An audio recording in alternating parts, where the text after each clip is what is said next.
Hey guys, welcome back to the channel.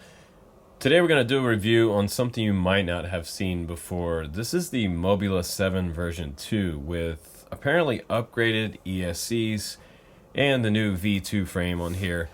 We're going to take this outside, we're going to fly it line of sight. I'm going to show you how it flies line of sight with these 40mm props and 2S configuration on here. You can also fly at 1S.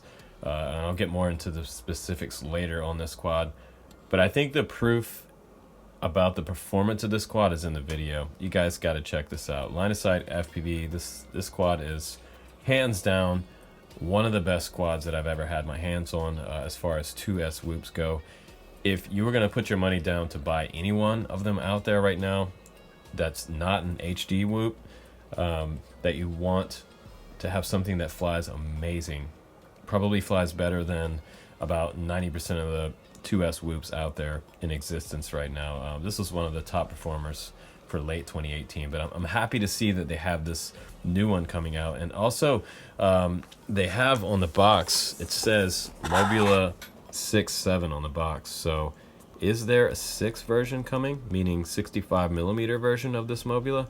That would be interesting. I've also been in talks with Happy Model. Hopefully they will listen to me about an 85mm version Mobula as well. Maybe they want to do a cinema version of that for an 85mm frame. Would be absolutely amazing. But also on the channel, if you are a Patreon, if you want to sign up to become a Patreon, you can win this month. I have to show this in the video so that most of you guys know. If you don't know, this is the Mobula 7 HD version, and one lucky Patreon on the channel is going to win this one coming up. If you sign up for $1 or more, you can get entered into all the giveaways, and you can hop in our Discord chat app. We have a link that gets emailed out to you as soon as you sign up for the Patreon, link down below, and download the Discord app and you can get your special link in your email for that. There's all kinds of guys chatting about all kinds of tech stuff related to quads, and it's a really cool general chat happening. There's a lot of messages going on in there. But let me take you outside now and let me show you how awesome this flies on the 2S batteries that came along with it. And after that, we'll come back into the studio. I'll give you an honest review of what I think about this newly upgraded, out of the box, ready to go Mobula 7 V2. Let's go outside and fly. Here we go. All right, guys, let's go ahead and get it up in the air. There's a little bit of wind right here, and I'm flying in acro, so bear with me right here. 2S, little tiny 25-gram quad is kind of hard to fly in a little bit of wind, but I ended up flying a few packs at this spot for you guys, and I went to another spot and another spot and another spot, and I felt like I could just keep flying this quad all day. If I had more batteries and more battery to charge with, I would definitely just take this thing everywhere and do some kind of urban whooping with it. It's small enough to do some kind of guerrilla whooping with. It's a little bit fast to fly anywhere public indoors. I'd kind of avoid that, but outdoors, it's awesome outdoors, and also indoors. If you wanted to fly it on 1S, it would be pretty amazing on 1S in your house. So I like the versatility of these little tiny whoops. I kind of forget that I'm flying a little tiny 2S whoop at times with this. It feels like a much larger quad when you're flying it in the goggles. It has so much power, and it really has a great punch out. I just went behind myself. Usually when I go behind myself, things get a little bit tricky. But what I really like about this is the power to weight ratio. This is one of the best flying, hands down, 2S whoops out there on the planet right now. It's just amazing. So without further ado, we got to go ahead and jump into the FPV, guys. You guys are going to love this. Let's go ahead and fly the Mobula 7 V2. Here we go.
You drop like that.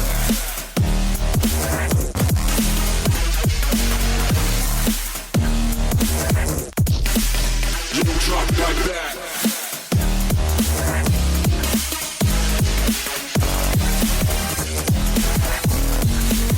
You drop like that.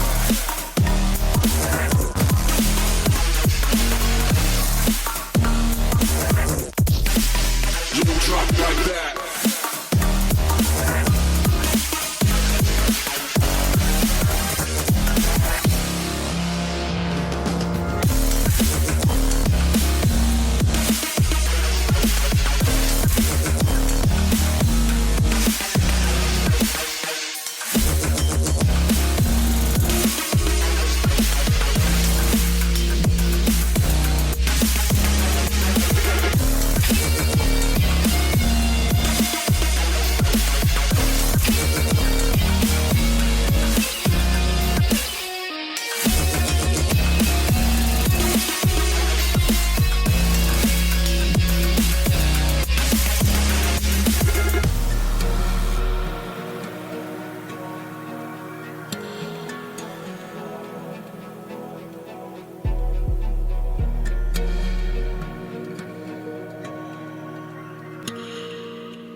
All right, guys, welcome back from the flying. I think the flying is proof enough.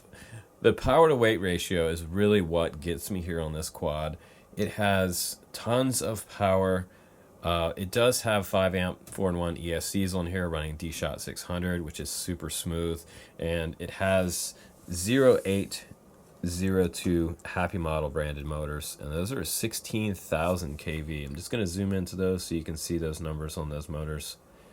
It's an open bottom motor design with 3 bolts on the bottom, plug and play motors, so if you burn up a motor, you can just plug a new one in. And it is a single board flight controller in there. It's an F3. So this is the Crazy Bee F3 flight controller on here. And each different version of receiver has a different firmware on there, and I'll talk about that in just a little bit. We also have a 200 milliwatt VTX running, I believe it was 48 channels on here at 5.8, and I believe the camera was 800 TVL, so a pretty wide field of view. I think it's around 160 to 170 degrees field of view. You also have the option to tilt this camera up and down. These types of cameras you don't have to put as much tilt with because they really do have a really wide, almost like a little mini GoPro on top. You've got your dipole antenna, which actually works pretty good. I did test it out in some thicker trees for you guys in that action video to show you that it does decent through the thick evergreen. And the problem with evergreen is that it's so dense that 5.8 can barely get through it. And sometimes it is sketchy, 100 feet up in the air. But proximity is really what this quad is all about. Now on the very bottom, you have that same style battery connector on here. It also comes in the box with the little adapter that you can plug in here, and you can fly this on 1S inside the house, which is super cool. So it's versatile. It's an indoor quad and an outdoor quad. But what is great about this one, aside from the ESC upgrade that they claim to have on this one, is the fact that this new V2 frame held up for me. Now, one trouble spot on this frame and the other frame are the posts that are holding up this entire assembly on the top right here. So to avoid having those break in your crashes, I had one break right here. The whole exterior of the frame is solid. Came back from the playgrounds in one piece, which is amazing for my test. I usually avoid the playgrounds nowadays because I don't want to totally trash a quad and bring it back in pieces. The way to avoid having your post break is to take 2 zip ties, put one on each side right here, through the top of the canopy here, and down through the bottom. And that will give it a little extra strength. You just do it side to side just like that, and you shouldn't have any issues with that. If you do have an issue, if one breaks, you can just put a zip tie there. I put a little bit of CA there on the bottom of that post and ran a zip tie through. So that happened to me on about my second or third flight. So kind of disappointing there as far as the strength and durability of the posts, but I'm not surprised that something on this frame give in a crash. So we also have quad blade 40 millimeter props on here. Those are exactly the same. They do appear to be different than the cinema version. The cinema version has some sort of clear looking props, and I believe those might be just a little bit, maybe a little bit taller. And this frame has been double reinforced as well compared to the Mobula 7 over here, the standard version. And by the way, folks, there's a couple different versions of this on the GearBest website. Right now, they have the non-Frsky standard version, and non-EU Frsky version means that it's the US receiver on there, the FCC version. So people have been asking me about that. That's what that's all about. Now, the basic version is including the charger that comes along with it, the Happy Model charger. And this is a 6-in-1 charger. You can put your, even up to a 4S LiPo right here. You've got a DC port as well if you have a 12-volt adapter. You have a USB out for charging your phone or devices out in the field, which is great. That's pretty cool. And let me see what voltage that is out. That's 5-volt out, so that's pretty good. There's an LED readout on here, so when I plug in a battery, it shows me the current coming from this, and this is also 7 to 25 input, 7 to 25 volt, which is really awesome. So you can probably use a 5S battery on this, but I wouldn't. It has switchable functions on this charger from 4.35, which is your HV, and both of the batteries that came with the Mobula 7 are HV. That means it'll charge up to the max rate of 4.35 volt. A standard LiPo is going to be 4.2 volt. You can charge it as a standard LiPo and make this battery last a little bit longer, which I always recommend. And I got 4 of these in the box, which is cool. I also got a little mini screwdriver, and I got a prop remover tool. This can be useful to bring those props off the motor without damaging the stem. And I got a few pieces of extra hardware in the box as well. These little tiny screws, and those are for your frame kit. And I got 2 extra little tiny black, what look like little miniature wood screws. Those just screw down into the plastic, and the other ones look like little machine screws. The batteries that I recommend are probably going to be the Eachine 300 milliamp batteries. These are also HV. I think these are probably going to give you a little bit longer flight time, and the flight times that I'm getting with the Mobula 7 V2 is awesome. I'm getting close to 4 minutes on the 300 milliamp batteries. You can also mod the bottom of this to accept the 1S 450s. You have this little TPU printed piece as well. Try not to lose this. Maybe just slap a zip tie on the very bottom. Every time I remove the batteries, that seems to fall out. So be careful that you don't lose that, because then you're stuck to that one slot right here. But it looks like we wouldn't even need a mod for the 450 battery. I believe one will actually slide right through that slot right there without your TPU converter. Now, if you're flying 1S in the house, you can also still use this to slide your battery through, and it'll hold it better in place than without it. But pretty versatile. It did also come with Betaflight OSD, and it also has smart audio on here. I believe it's set to IRC Tramp on, I believe, a UART 1. It might have been 2. I think it was UART 2. There's only one UART on this particular quad. It also has the option on that board, I believe, to add an XM Plus if you want to get a little bit better range. But I did do some range testing with this antenna, and the antenna is sticking out the very front right here. This is Frsky SPI version, and SPI means built into the flight controller. Not the most long range antenna in the world, but man, I was getting out there at least a couple football fields, and the 200 milliwatt, if you have a clear line of sight from your quad to your goggles, and you have a good patch antenna on your goggles with diversity, something like 8 dBi or better on your patch antenna, that's what you want to look for a great strong signal in your goggles. But I think the performance is where it's at with this. That is probably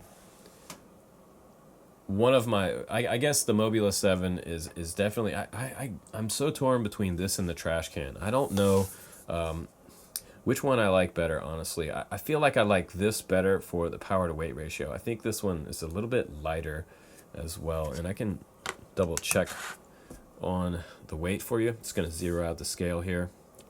And we'll set that on there and get a dry weight first. And it looks like our dry weight, I think it said on the website that this was somewhere around 25 grams. But I do have 2 extra zip ties, which would really only add a gram or maybe a gram. So let's set it on there, get a dry weight. It says 29 exactly. Okay. Now with some batteries on there, let's put 1 battery on there and weigh it for you. That's 34.8. And now your 2S configuration is going to weigh, your total takeoff weight is going to be 42.7 grams. That's pretty competitive. And again, the dry weight is going to be around 29 grams. Now, in comparison to the cinema version, and this can be flown up to 3S. This is the cinema version with the XM Plus on here, so it's going to be just a tiny bit heavier than if you're running it with the SPI built-in receiver on this one. This one also has an SPI receiver to start out with. So that one's 51 grams without a battery. So if you add a 2S or a 3S 300 milliamp on there, you're going to get close to 75 grams on this quad. So that's why I'm saying that originally when I did the review of the cinema version of the Mobula 7, I said that this one didn't feel like it had the maneuverability and the performance that the original Mobula 7 had, and that is absolutely true. This one does fly heavier, but you're rocking a lot more gear on this one. They put a pretty large camera on here, and they have that extra thick Turtle version 2 on this one. So yes, this one does fly heavier, even though it's powered up with 1102 motors and up to a 3S battery. 3S is where it's at for this quad. I don't even know if I'd fly 2S myself. If you're a beginner, you can start out with 2S, but again, I feel like and if you come down hard to the ground, it's hard to throttle out of that on a big maneuver or a dive. This one, however, when I was diving it, I had no issues with coming back down, plenty of throttle. It almost felt like at 0 stick with air mode that I could just about recover from anything. I barely bottomed out, had very few butt bombs hitting the ground and bouncing off the ground with this quad. I also had absolute control going through really, really tight spaces at high speed, and flying out the end of things like the playground set, that long run underneath the playground where all those metal poles are. It's a very treacherous place to go through at high speed, because you can break your camera if you hit one of those poles. So you got one shot through there a lot of times, or you might be breaking frame parts or your camera gear, or possibly even the posts. I did break a post in my backyard on my second battery trying this one out. So again, do the zip ties before you go out, and that might save your post on this. But 3 screws on the top hold this sort of manta ray looking Mobula case on the very top of it, the canopy. It has a little bit of camera protection, but not a lot for the front of the lens, so be careful that you don't scratch your lens. But right now I'm looking on the GearBest website, and it is around $80 for that standard version. That's without the charger. That's $82.99. I think they have a sale on that right now. There's only like 30 pieces of that particular one left. So if you have a Taranis radio, I would absolutely spend $80 on this guy any day of the week. The basic version is around $106, and that's with the charger. If you don't want to get this one, I would recommend that you grab one of the eSheen chargers, 6-in-1 eSheen chargers. It's basically the same thing. And I'll try to put the link down below to that one. But let me go ahead and I'll hop into Betaflight now, and I will show you what's up with the Mobula 7 version 2, my PIDs on there, and you guys can go through the entire setup as always in the video. I'm going to help you out. I'm going to set yours up, and you can use this video later if you decide to get one of these. So the Drone Camp's rating on this one is going to be about 4.8 stars, with the exception of my post break right there. I think it Performance wise, 5 stars. Durability wise, I would say maybe 4.0 out of 5. I think the post could be a little bit better. Maybe one more post up front somehow, or maybe a brace underneath the camera. But Happy Model is working on a lot of new stuff for us, so you probably expect to see more stuff from the Mobula series coming out. This one is just absolutely in my top 5 for 2019. I just freaking love the version 2, and it flies amazing. But again, guys, thanks again for watching my reviews. This is the quick review of the Mobula 7 75mm Rockstar. I just can't say enough good stuff about this one. It has huge following online. You can see the good reviews right on the page. There's a lot of people talking about it all over the world. So definitely a rock star in my book. But let's go ahead now and hop into beta flight to help you guys out and get a little closer look at what's on the firmware and software side of things for the Mobula 7 V2. Alright guys, now we're inside Betaflight, and you want to make sure that you download the latest Betaflight. If you are new to Betaflight, by all means, do click down here and install your drivers, restart your computer, and also you want to use a data cable with your quad. If you're not using a USB data style cable, you won't transmit any data back and forth from your laptop to your quad, and you won't be able to connect. So there's a couple things there, a couple caveats that you might have to just look for. So once you see it, hear it beep, you plug in the quad, telemetry lost. And what's great is the receiver does pick up in my radio Telemetry without recovered. a battery plugged in, which is great. So first thing you're going to do is put your quad facing you like this. If it's not looking right on the screen, what you can do here is click on Reset Z-axis, and that'll bring the back facing you again. Then you go back, left, right, forward. That's the first thing you're going to do, is check all of your axes. If you want to recalibrate the accelerometer, that button is right here, and you don't really have to do that. You can just fly it the way it came, because it's already calibrated. So it says it's ready to fly, but there's no battery plugged in. It's kind of funny. So we're going to go to ports next, and we're going to go down one by one here. I'm going to walk you through all of this. So this is going to be a useful video for you if you bought this. Make sure that you do not uncheck this. By all means, everybody seems to do this at least once in their hobby time with FPV quads. Once you uncheck that and you save and reboot it, it will not connect to the USB anymore, and you'll have to reflash your entire board and you'll lose all your settings. So be careful not to do that. This is that one UART that I was talking about. It's actually UART 3, and over here we have TBS Smart Audio enabled for that, for our smart audio, which means you can go in with your transmitter sticks. To get into that, you're going to push the left stick left like that, and the right stick up, and that's going to bring you into the menus, and then you can navigate up and down with your right stick. So pretty cool. TBS Smart Audio is what a lot of people really like these days. Now we're going to the configuration tab, and very simple settings in here, guys. We have Quad X, and we actually have props in configuration on this one. A lot of the whoops nowadays claim that they got rid of the lumber, the prop wash, and a lot of the flight performance issues with having props out, but didn't have a lot of that with this quad, which is cool, unless I was really pushing it. Now I have my ESC motor features set to D-Shot 600, which you should also have. Turn motor stop off. If that's on, turn it off. That will kind of give you a low idle sort of air mode, so to speak. That is what you want. When you arm the quad, you want to see the props are moving, that it is armed, so you don't have an accident. Board sensor alignment's all zeroed out. The system configuration here, 8K, 2K right there for your PID loop frequency. Accelerometer is on. Barometer, you don't have it. Magnometer, you don't have it.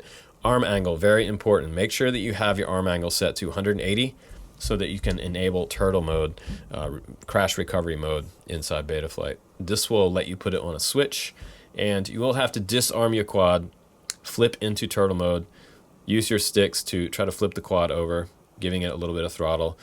And once you flip your quad over, disarm it again, turn off turtle mode, and then rearm. So that's the process for turtle mode. Receiver, I have set to SPI RX support because that's that built-in receiver on here. It's Frsky X.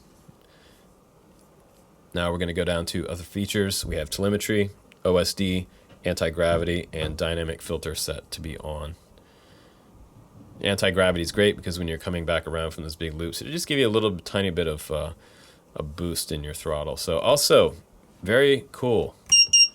Hear that? D-shot beacon. So we can use a switch on the transmitter to enable the D-shot ESC. It also has a full-size beeper inside here. It's a micro size actually, but it is a little actual physical beeper inside here as well, which is great because a lot of these little whoops don't have beepers at all. Now we're going down to power and battery.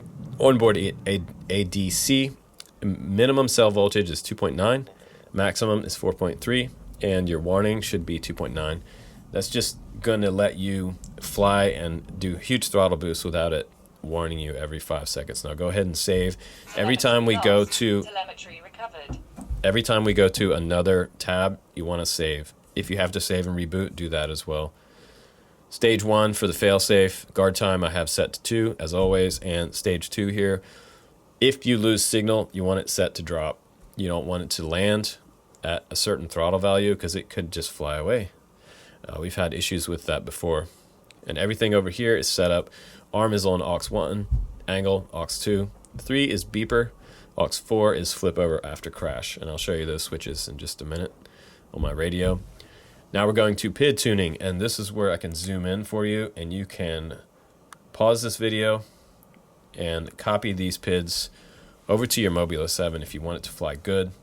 If you want it to roll and flip faster than what you've seen in my video, but I feel like the yaw snap is very good and the flip and roll rate are very good. They're all set to super rates of 7.0 there. 0.70 I think is fine. And down here we have iTurn rotation turned on, and we have iTurn relax also turned on. And you can check your rates down here. This is the rates preview at the very bottom. So move your sticks. You'll see how fast your quad virtually will flip before you go out and fly it. That's pretty fast. You can up that if you want to, if you're a more advanced pilot. Now this is cool. If your channel map is set to default, it might say, let's just go to Spectrum and change it around. We're at TAER there. If you are an FR Sky guy, select FR Sky. It's going to change it to AETR. 1, 2, 3, 4. That's what you want. So now all your channel maps should look right. So we're going to use the left stick first. Left stick going left, right, like that. You should see your yaw.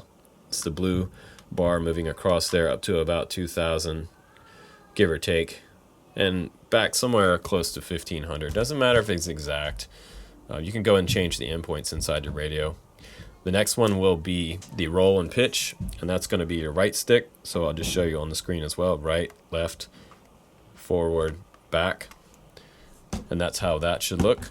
Now we're going to do the arm switch, which would be usually the one out here on this far side of the radio, which reaches my index finger. And that is my aux 1. When you're adding up your modes later, you can go back to this screen and look if you forget when you're trying to add an arm switch on your quad. Now we're going to go to modes, and my mode switch, starting out stability, usually this one. Okay. When I go down 1, that's going to put me in acro. So 2 and 3 for me, position 2 and 3 are going to be acro for me. First one is going to be stability because I don't use horizon mode. Now, the next two are the beeper, and the beeper is set all the, see how it doesn't on position 2, but it does beep on 3. So I have mine all the way at the bottom for my auxiliary 3 switch. Now my flip over after crash was aux 4. And that will enable flip over after crash, otherwise known as turtle mode. So save that, and now we're going to go to modes. We have angle mode set up here to aux 2, like I showed you before. Arm is on aux 1, and this little dot right here will move over inside this when I arm it. See how it moved over? If I flip the switch, you should see that moving. If you don't see that moving, you don't have it on the right auxiliary channel. So go back to find out what arm switch you want. Go back to the receiver tab and look to see which one's moving, and then select that here. Okay, that's how you do that. Now beeper, we're going to go to aux 3 here, all the way down, beeping on aux 3. Now flip over after crash, aux 4. That's pretty much it for the modes. Very simple to set up the modes. Now we're going to go to OSD, and this is where I keep things really simple. And right now I have the video format set to auto here. You can change that to NTSC, and that will kind of chop off the bottom. You'll see it come up. If yours is chopped off, you can go back to auto if you have any issues there, or you can just grab things and move it up. And you can move all of these things around on the screen. But I usually like to have my battery telemetry there, name of my quad here, the fly minutes, and that is fly timer 2 right here. Timer 2, that tells me when I'm armed until I'm disarmed, the amount of flight time. Up there is my mode. My fly mode is right here, and that's fly mode's selected. And I believe there was only one thing turned on here, or you can switch all and turn everything on, which looks like a total mess. You don't want to do that, so go ahead and save that. Now you're in the CLI, and you can type version here, and it'll show you what version of the firmware is on here. Crazy Bee F3 FR CB FR right there, and it's from October 13th, 2018. It's not the newest in the world, but it flies amazing. So I'm not going to touch it. I'm going to leave it right like it is, and that's okay to do that. You don't have to upgrade everything all the time. So sometimes when you upgrade, you lose your settings. Now, to save your settings, go ahead and do a DUMP, type dump, and hit return, and that will give you all the values on your quad. Scroll over and copy and paste all of this to a text file and save this for later. When you want to put it back on the quad later, you can come in here and paste it in the command line down here and hit return, and it will put it back on the quad for you. You can also save the file down here, so it's kind of cool. And now you should be good to go with your Mobula 7 V2. So thanks again for watching my reviews, guys, and hopefully the beta flight tutorial did help you out. I'm Justin Davis, guys. Take care. I had so much fun with the Mobula 7 V2. I think it's freaking awesome. Guys, I'll see you on the next one. Have a good weekend.